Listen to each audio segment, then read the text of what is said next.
সময় যখন শেষ, 1 সেকেন্ড আগে পরে হবে না, বান্দা তোমাকে নিয়ে আসবো। বান্দার ডাক এসে গেল, ফেরেশতা আজরাইল তার রূহ কবজ করে নিয়ে চলে গেল। 2 দল ফেরেশতা আসছে, একদল জান্নাতি আর একদল জাহান্নামী। 2 দল ফেরেশতা বদনবাদ শুরু করলো, বিতর্ক। জান্নাতি দল বলল, আমরা তাকে জান্নাতে নিয়ে যাব। এই বান্দা 100 জন মানুষ হত্যা করে তওবা করার জন্য আল্লাহর ওলির বাড়ির দিকে রওনা করেছিল, কিন্তু আল্লাহর ওলির কাছে যেতে পারে নাই, তার আগে সে মারা গেছে, এই জন্য জান্নাতে নিয়ে যাব।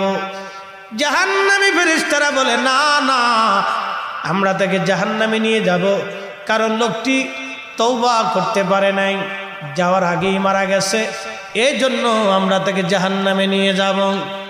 আল্লাহ পাক একজন ফেরেশতাকে পাঠাইলেন, আল্লাহ তো সবই জানেন। পাঠিয়ে দিয়ে বলেন, ফেরেশতারা যাও, আমার বান্দা আমার ফেরেশতারা কি নিয়ে বদনবোধ করে তাদের বিতর্ক তুমি সমাধান করে দিয়ে আসো। ফেরেশতারা একজন আসছে, এসে বলেন, হে ফেরেশতারা, কি নিয়ে তোমরা ঝগড়া করো? বলে, এই লোকটা তওবা করার জন্য ওই কারিয়ার দিকে রওনা করছিল, ওইখানে আল্লাহর কিছু বুজুর্গ ওলি বান্দা আছে, ওই অলির মজলিসে যেয়ে তার তওবা করার কথা, কিন্তু না না, তার আগে তার মরণ হয়ে গেছে, এই জন্য জান্নাতে নিতে চাই, কিন্তু জাহান্নামের ফেরেশতারা নিতে দেবে না। জাহান্নামী ফেরেশতারা বলে, দেখো কিভাবে তারা জান্নাতে নিতে চায়, লোকটা তো তওবা করে নাই, যেতেই পারে না, এই জন্য জাহান্নামে নিয়ে যাব। ফেরেশতা বললেন, তাহলে তোমরা এক কাজ করো, এখান থেকে যেখান থেকে রওনা করেছিল ওই বুজুর্গের বাড়ির সীমানা পর্যন্ত তোমরা মাপ দিয়ে দেখো, এই লোকটা কি অর্ধেকের বেশি গেছে না অর্ধেকের কম গেছে। ফেরেশতারা মাপ দিয়ে দেখলো, না, অর্ধেকের পিছনে পড়ে গেছে। জাহান্নামী ফেরেশতারা বলল, না না, আমরা তাকে জাহান্নামে নিয়ে চলে যেতে চাই। আল্লাহ পাক ডাক দিয়ে বলেন, ফেরেশতারা থামো, আমার বান্দাকে এখনো জাহান্নামে নেওয়ার সময় হয় নাই।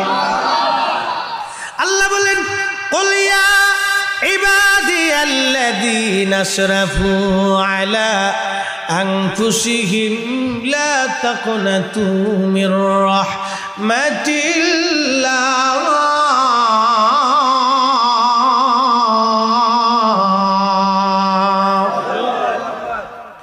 আল্লাহ বলেন, হুজুর আপনি বলেন, হে আমার বান্দারা, তোমরা আমি আল্লাহর রহমত থেকে নিরাশ হইও না।